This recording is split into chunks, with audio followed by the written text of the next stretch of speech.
En mí había oscuridad y me trajiste a tu luz. Por siempre cantaré de tu amor. Muy buen día tengan todos ustedes en este día. Y continuamos estudiando el libro de Apocalipsis. Hoy revisaremos el capítulo 13. Este capítulo se divide claramente en dos partes. La primera parte nos describe las características de la segunda bestia, el anticristo, pues la primera es el dragón, el diablo, y sus maléficas actividades, versos del 1 al 10. La segunda parte nos describe las características de la tercera bestia, el falso profeta, y sus actividades seductoras, versos del 11 al 18. Empezaremos describiendo lo que dice los versos del 1 al 10, que dice de esta manera: Me paré sobre la arena del mar y vi subir del mar una bestia que tenía 7 cabezas y 10 cuernos, y sus cuernos 10 diademas, y sobre sus cabezas un nombre blasfemo. Y la bestia que vi era semejante a un leopardo, y sus pies como de oso, y su boca como boca de león. Y el dragón le dio su poder y su trono y grande autoridad. Vi una de sus cabezas como herida de muerte, pero su herida mortal fue sanada, y se maravilló toda la tierra en pos de la bestia, y adoraron al dragón que había dado autoridad a la bestia, y adoraron a la bestia diciendo: ¿Quién como la bestia y quién podrá luchar contra ella? También se le dio boca que hablaba grandes cosas y blasfemias, y se le dio autoridad para actuar 42 meses, y abrió su boca en blasfemias contra Dios, para blasfemar de su nombre y de su tabernáculo y de los que moran en el cielo. Y se le permitió hacer guerra contra los santos y vencerlos. También se le dio autoridad sobre toda tribu, pueblo, lengua y nación, y lo adoraron todos los moradores de la tierra, cuyos nombres no estaban escritos en el libro de la vida del Cordero, que fue inmolado desde el principio del mundo. Si alguno tiene oído, oiga. Si alguno lleva en cautividad, va a cautividad. Si alguno mata a espada debe ser muerto. Aquí está la paciencia y la fe de los santos. ¿Qué significa la bestia que Juan vio, que salió del mar? Ya dijimos que el mar, como abismo, era en el Antiguo Testamento el lugar de los monstruos marinos, especialmente del Leviatán, mientras que el monstruo de la tierra era Bahamut, respectivamente del hebreo. El mar significa la superficie agitada de una humanidad no regenerada, y en especial de la caldera en ebullición de la vida nacional y social de la que una humanidad de la que surge, los grandes movimientos históricos del mundo, Los hombres enemigos de Dios son comparados con el mar turbulento. Finalmente, en el mismo Apocalipsis, los pueblos, las multitudes, las naciones y lenguas son comparados a las aguas, es decir, al mar. También en cuanto a las bestias precursoras del anticristo, está escrito que éstas salieron del gran mar, aunque ellas tipifican a reyes que están en la tierra. La bestia que aquí se nos describe aparece con 10 cuernos y 7 cabezas. En Daniel 7:7, la bestia más terrible de todas sale también del mar y también tiene 10 cuernos, señal de poder absoluto, pero una sola cabeza, autoridad simple y limitada, lo mismo que el dragón. También el anticristo tiene 7 cabezas y 10 cuernos, símbolo respectivamente de autoridad y de poder. Pero hay entre ambas bestias, el dragón y el anticristo, una diferencia significativa. El dragón lleva las diademas sobre las cabezas, mientras que el anticristo lleva sobre los cuernos. Esto indica que la plenitud de la autoridad para el mal reside en Satanás, mientras que el anticristo posee un poder de acción absoluto, pero prestado por Satanás, quien le dio al anticristo su poder, su trono y una gran autoridad. Por lo que vemos en el presente capítulo y por lo que veremos en el capítulo 17, podemos anticipar ya que el dragón, es decir, Satanás, va a emplear a sus malvados designios 3 agencias humanas: el anticristo o bestia que sube ahora del mar, que le prestará al diablo sus manos y representará un poder mundano anticristiano; el falso profeta o bestia que sube de la tierra, quien prestará al diablo su mente y representa una cultura mundana anticristiana; la gran ramera sentada sobre el anticristo, llamada también Babilonia la Grande, la cual le prestará al anticristo su atractivo y representará una seducción mundana. Se dice que la bestia representa a algunos gobernantes como a Nerón o a Antíoco IV Epífanes.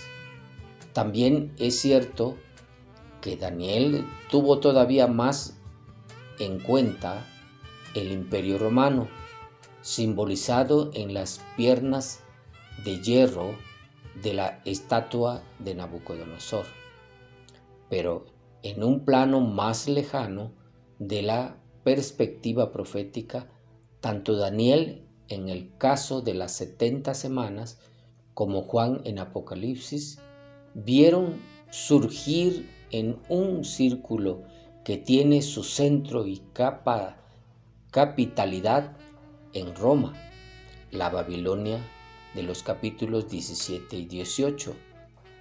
10 naciones, los 10 cuernos de la bestia, de entre las cuales surgirá el anticristo y sobre los cuales ejercerá un control perfecto. En el versículo 1 termina diciendo que la bestia tenía sobre cada cabeza un título blasfemo. Parece ser que el emperador Dominiciano, el que envió al exilio a Juan, fue el primero en arrojarse títulos divinos como Señor y Dios. Otros nombres que los emperadores romanos recibían o se daban a sí mismos era divino, adorable, Hijo de Dios y Salvador. El versículo 2 comienza diciendo: esta bestia que yo vi era semejante a un leopardo, pero sus patas eran como los de un oso y su boca como la de un león. Para entender este pasaje es preciso recurrir al libro de Daniel al comparar Daniel 2, 28, 45 y 7 del 1 al 28. Fácilmente deducimos que la cabeza de oro de la imagen se corresponde con el león y significa el imperio babilónico, la plata, al oso correspondiendo a los medos persas, el bronce a Grecia.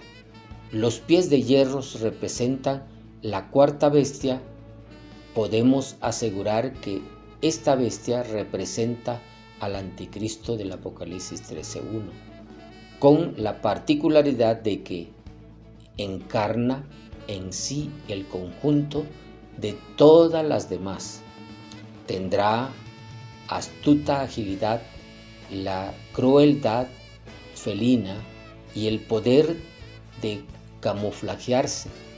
De leopardo a pantera, la masiva potencia irresistible del oso, los pies, y su boca como la de un león significa que será atrevido, fuerte, desgarrador y triturador. En la segunda parte del versículo 2 vemos que el dragón Satanás le otorga a su hijo predilecto, el anticristo, el poder, el trono y la autoridad, de la misma manera que Dios, el Padre, da a su Hijo unigénito, Jesucristo, el poder y la autoridad, sabiendo que el diablo siempre imita a Dios en todo. El versículo 3 nos dice que una de las cabezas de la bestia parecía haber sufrido una herida mortal, pero la herida mortal había sido curada. Satanás hará que el anticristo se asemeje más todavía al Señor Jesucristo, muerto y resucitado. De este modo podrá persuadir a los incrédulos, especialmente a los hebreos, de que el anticristo es el Mesías. El versículo 4 vemos que de la misma manera que Dios, el Padre y el Cordero comparten el trono y la adoración, así también vemos que los seguidores del anticristo le adorarán a él y en especial al dragón que le ha dado la autoridad. Toda persona humana sirve a algún señor. Pablo dice que el Dios de este siglo cegó el entendimiento de los incrédulos, los cuales están siguiendo la corriente de este mundo, conforme al príncipe de la potestad del aire. Pero ahora, en el periodo de la gran tribulación, este príncipe está en la tierra, y por medio del anticristo, su dominio y su poder se hace palpables. Quienes adore, sirva y obedezca al anticristo estará adorando y sirviendo y obedeciendo al diablo, el grito de la humanidad rebelde, quien como la bestia. Está en marcado contraste con Éxodo 5, 15, 11. Quien como Tú, oh Jehová. Salmo 35:10. Este contraste llegará a su punto culminante durante el reinado del anticristo. Pero también ya su relevancia en la época presente, puesto que cada ser humano está ya sirviendo en uno de los dos ejércitos de Cristo o el de Satanás. Conscientemente o no, todos los hombres adorarán ya sea al Dios verdadero, ya sea a sus imitaciones. El valor de un culto se mide, pues, no por su fervor, sino por su objeto. Después de describir el aspecto de la bestia, Juan pasa a describir sus actividades, versos de 5 al 7. A la bestia se le dio una boca para proferir palabras insolentes y blasfemias, y se le concedió que ejerciese una autoridad durante 42 meses. Abrió su boca para blasfemar de Dios y maldecir su nombre y su morada y a los que viven en el cielo. Se le dio potestad para guerrear contra los fieles y vencerles, y se le concedió autoridad sobre toda tribu, pueblo, lengua y nación. Ya dijo Juan en el verso 2 que la boca del anticristo era como boca de león, atrevida, violenta y dañosa.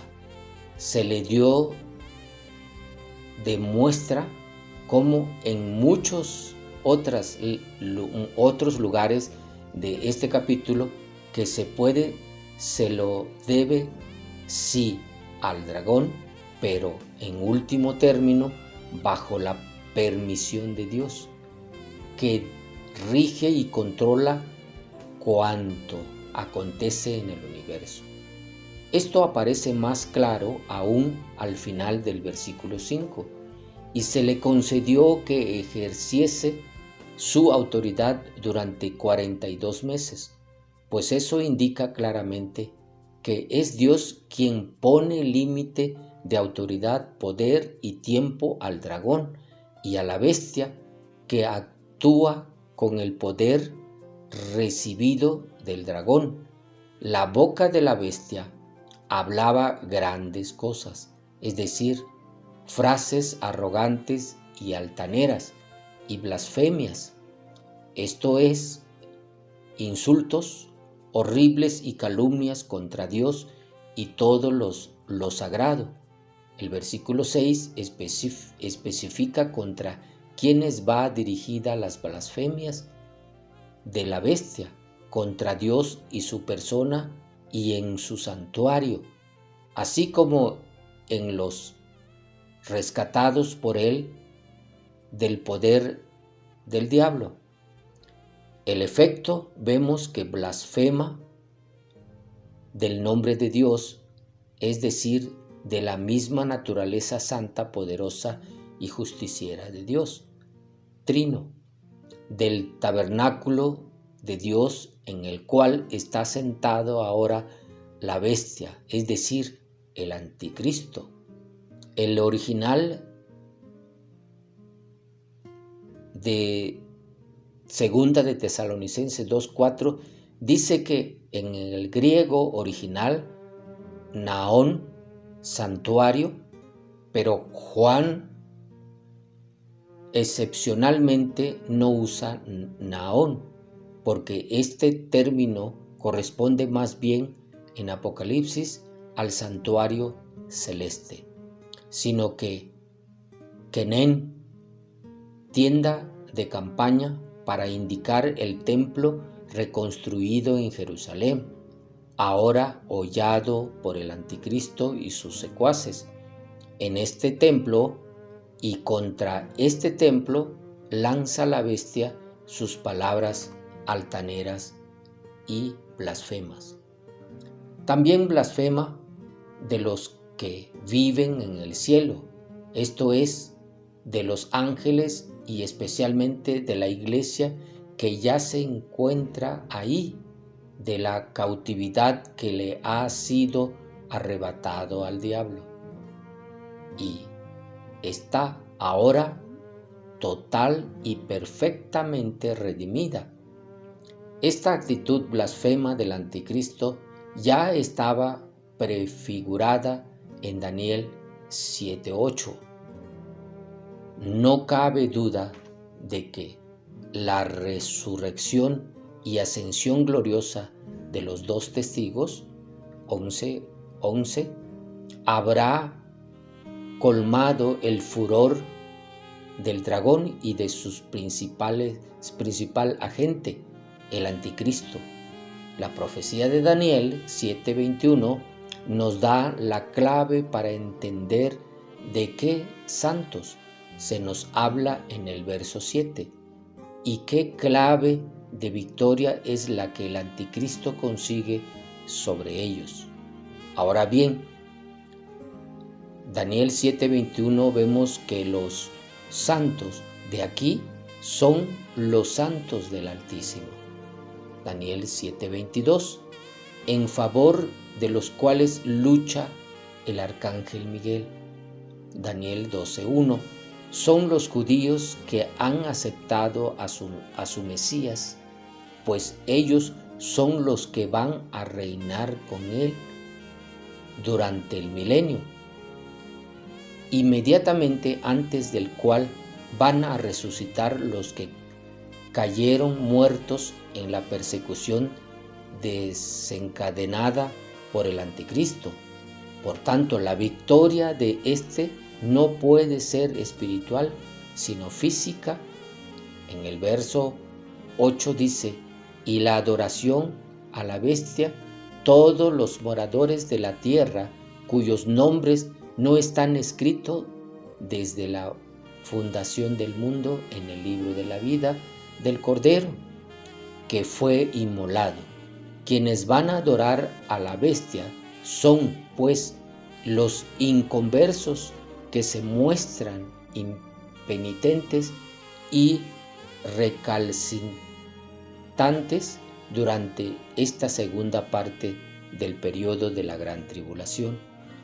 En esta segunda parte, como ya vimos en otros lugares, no habrá ya convertidos. Pasó el día de la gracia y solo queda el día de la ira. El verso 9 es para llamar la atención, ya que dice, escuchen bien y lean bien lo que se va a decir. El que tenga oídos, que escuche. Quien está destinado a ir a la cautividad irá. Quien esté destinado a morir a espada será matado.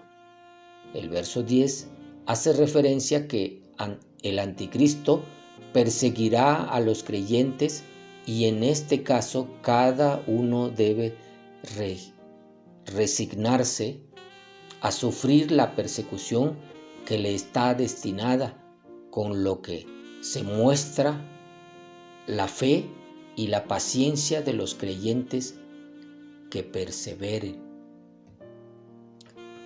Vemos seguir una tercera bestia. Esta surge de la tierra, la que significa que va a salir de la propia Palestina judía. Vemos primero, verso 11, su descripción después de versos 12 al 17. Sus actividades finalmente, verso 18, el número de la bestia segunda, es decir, el anticristo. El verso 11 dice que después vi otra bestia que salía de la tierra. Tenía 2 cuernos como los de un cordero, pero hablaba como un dragón. Los 2 cuernos parece una referencia a Daniel 8:3, aunque en Daniel tenemos un carnero, no un cordero. La descripción de esta bestia en apariencia de cordero significa que asume unas funciones que requieren y manifiestan mansedumbre, lo cual es propio del sacerdote o del profeta. En efecto, en el 19:20 se le llama el falso profeta. Sin embargo, su palabra violenta y engañadora traiciona sus apariencias de mansedumbre. Se revela su ser en el hablar, como los corderos, lobos. Se conoce por su actuar, según Mateo 7:15. No se trata de un demonio, sino de un personaje siniestro con un grandísimo poder de persecución, capaz de engañar a todo aquel que no tenga en su frente la señal del Cordero. Considerando la descripción que el Apocalipsis nos hace del dragón, del anticristo y del falso profeta, tenemos una especie de trinidad maléfica que imita, pero volviendo hacia el mal todo lo que Dios hace para el bien, a la verdadera Santa Trinidad. Queriendo imitar a Dios, Satanás creará su trinidad diabólica: la serpiente, el Padre, el anticristo como el Hijo y finalmente el profeta falso como el Espíritu Santo. El anticristo en gran manera estará imitando a Cristo, lo mismo que hará el profeta falso en la imitación del Espíritu Santo. Sus cuernos, como de un cordero, deben testificar que Él es inofensivo, ni siquiera es una mala bestia, sino manso, como la paloma, que simboliza al Espíritu Santo. Pero esta bestia, aparentemente inocente, hablaba como un dragón y hacía todo aquello que favorecía al anticristo. Queda claro que esta unión y concordia han sido planeadas. Esta otra bestia tenía poder y autoridad de la misma manera que la bestia primera, pero siguiendo e imitando al Espíritu Santo, no buscará su propia gloria, sino la del anticristo. Esta tratará de confirmar el maligno de la sanidad de la herida del anticristo, como el Espíritu Santo en Pentecostés, vindicando a Cristo. El paréntesis es así: estará dando vida a objetos muertos, asemejándose al Espíritu Santo vivificante. Estará además sellando a los seguidores del anticristo, como lo hace el Espíritu Santo con los seguidores de Cristo. Aún su mismo nombre de profeta, aunque falso, respalda nuestros pensamientos, porque los profetas eran inspirados por el Espíritu Santo. Los versículos de 12 al 17 nos describen las actividades del falso profeta en la persuasión que ejerce para que los moradores de la tierra adoren al anticristo, en la persecución que ejerce para que los moradores de la tierra fabriquen una imagen del anticristo en la cual él mismo dará soplo de vida, en el control total sobre la economía mundial, haciendo que solamente puedan comprar y vender quienes llevan impresa la marca en la mano derecha o en la frente, quien él mismo se encargará de producir y conferir. Dice los versos 12 y 13: ejercitó toda la autoridad de la primera bestia en nombre de ella, e hizo que la tierra y sus habitantes adorasen a la primera bestia, cuya herida mortal había sido curada y obraba grandes milagros, señales, incluso el hacer caer fuego del cielo a la vista de los hombres. El verso 12 nos describe la siniestra obra del falso profeta al inducir a los moradores de la tierra, es decir, a los inconversos, a que adoren al anticristo, en virtud de cuyo poder y en cuya presencia el falso profeta obra todo cuando lleva a cabo de la misma manera que el propio anticristo recibe todo su poder del dragón, es decir, de Satanás.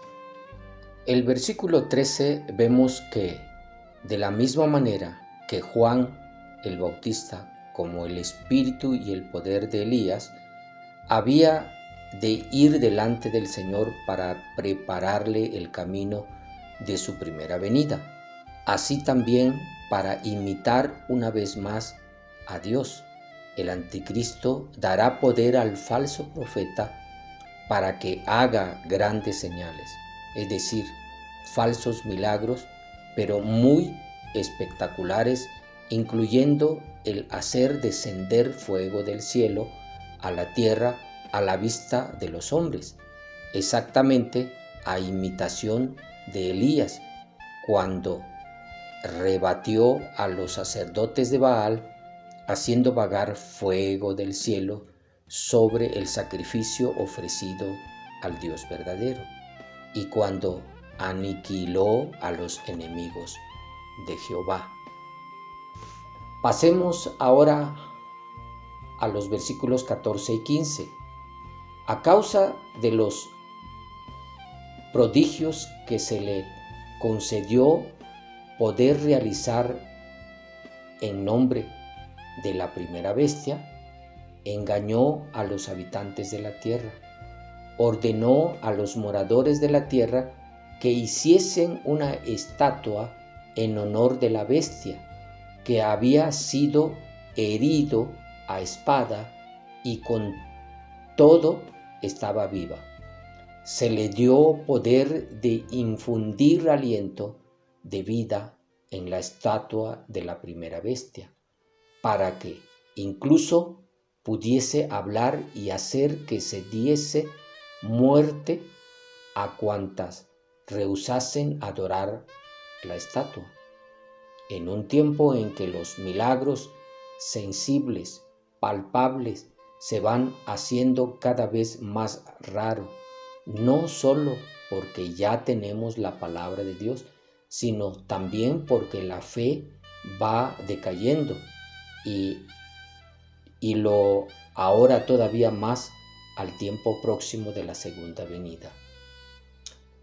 Los potentos que esta bestia o el falso profeta llevará a cabo, pues se le ha permitido, será señales, como siempre llama Juan a los milagros, señales tan grandes que indicarán a error a grandes multitudes de inconversos, ya que estos no tienen ni la palabra de Dios con que replicar al falso profeta, ni el Espíritu de Dios para preservarles del engaño.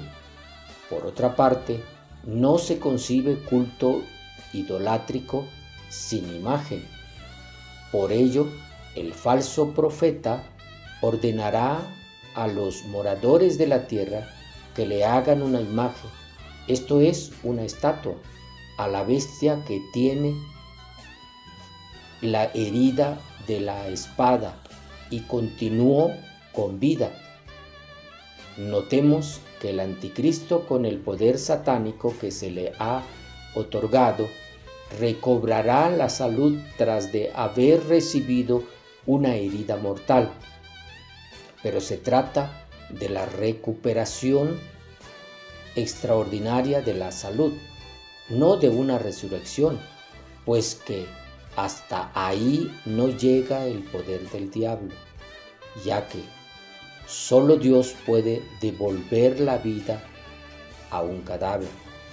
Versículo 15 nos refiere otro milagro igualmente extraordinario, obrado por el falso profeta, siempre con el poder recibido del anticristo, así como éste obra con el poder recibido del diablo, y el diablo a su vez obra con el permiso y bajo el control de Dios.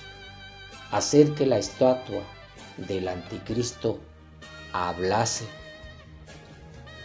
dice los versos 16 y 17. También obligó a todos, chicos y grandes, ricos y pobres, libres y esclavos, a recibir una marca en su mano derecha, en su frente, de forma que nadie pudiese comprar ni vender a no ser que llevase la marca que es el nombre de la bestia o el número de su nombre. Los efectos de controlar a los que bajo el imperio del anticristo podrán efectuar toda clase de transacciones comerciales. Será necesario poner un número a todos los moradores de la tierra. Una computadora distribuirá a cada individuo un número invisible. El número será tatuado en la frente o en la mano derecha, y este sistema acabará por completo con todas las tarjetas de crédito que utilizan actualmente los clientes de los bancos. Cuando alguien intente comprar o vender, tendrá que presentarse primero en uno de los bancos equipados al efecto con este sistema. Ahí le inspeccionarán el número, y todo el que no tenga tatuado el número no podrá comprar ni vender. Este número será impreso en las personas por medio de rayo láser, y que para este sistema numérico tendrá que ser usado delante de la cifra individual el número 666. De esta forma, una sola persona podrá manejar con la punta de los dedos todos los números de los habitantes de la tierra. Ello proporcionará la mayor palanca, según él, para la solución de los problemas de la humanidad, y podrá llegar a ser bien un instrumento para la paz, bien una potentísima arma para un dictador. El panorama de persecución y dificultad económica con que se verán confrontados los creyentes de aquellos días será pavoroso, y probará suficientemente los quilates de su fe. Los falsos profesantes no tendrán entonces cabida en los grupos de verdaderos creyentes que hayan sobrevivido en la clandestinidad, porque el precio o el costo del testimonio será demasiado alto para ellos. No se olvide que estamos hablando de opciones, por muy respetable que sean y por muy respaldadas que los creamos por la palabra de Dios, que habrá un reino mesiánico milenario, es un hecho. Cosa segura, pues estará respaldada no solo por lo que vemos en el Apocalipsis, sino también por lo que vemos en todos los escritos proféticos del Antiguo Testamento, que la iglesia habrá sido arrebatada antes del milenio. Parece también cosa segura, aunque no se puede afirmar con la misma seguridad que el hecho del futuro reino milenario, que la Iglesia será arrebatada antes de la gran tribulación y por tanto sin pasar por ella, por la gran tribulación. Por último, vemos en el verso 17 ya se hace referencia al número de su nombre, de la bestia. Esto es del anticristo.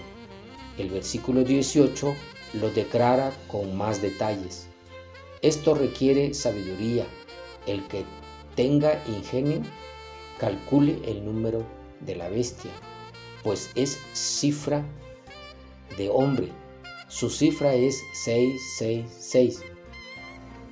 Mucha se ha investigado del significado de la última frase del versículo, en la que se nos dice que el número de la bestia, del anticristo, esto es la cifra que la representa, es 666. Este es número de un hombre. Seguramente se concederá sin peligro de errar la identificación cuando el propio anticristo surja del anonimato y se presente de improviso en la vida sociopolítica de la humanidad de los últimos días. Es sumamente necesario que cada uno se examine o nos examinemos, me incluyo también, seriamente a sí mismo. Por sus frutos los conoceréis, dice la palabra de Dios en Mateo capítulo 7, verso 16 y verso 20, para ver si es o no un verdadero creyente nacido de nuevo. Es cierto que todo cristiano sincero puede disfrutar de paz, alegría y consuelo al leer u oír aquellas palabras del Señor Jesús en Lucas 21-28. Cuando empiece a ocurrir estas cosas, erguíos y levantad la cabeza, porque se acerca vuestra redención. En este caso, no tienes que temer, ocurra lo que ocurra, pero lo urgente es, puedo decir sinceramente que los frutos a la vista que soy un nacido de nuevo. Muestreo en mi conducta el horror, el pecado y el verdadero amor a Dios y a mis hermanos. ¿Soy un cristiano carnal con motivos suficientes para dudar de mi salvación por falta de dedicación al Señor o por sobra de amor a las cosas terrenales? Estamos preparados estemos pues preparados, porque el rapto pronto ocurrirá y seremos arrebatados por el Señor antes de que llegue la gran tribulación. Que el nombre de Dios y a Dios sea la gloria. Alabado sea su nombre. Busquemos a Dios y pidamos ayuda de Dios para seguir adelante. Que Dios les bendiga.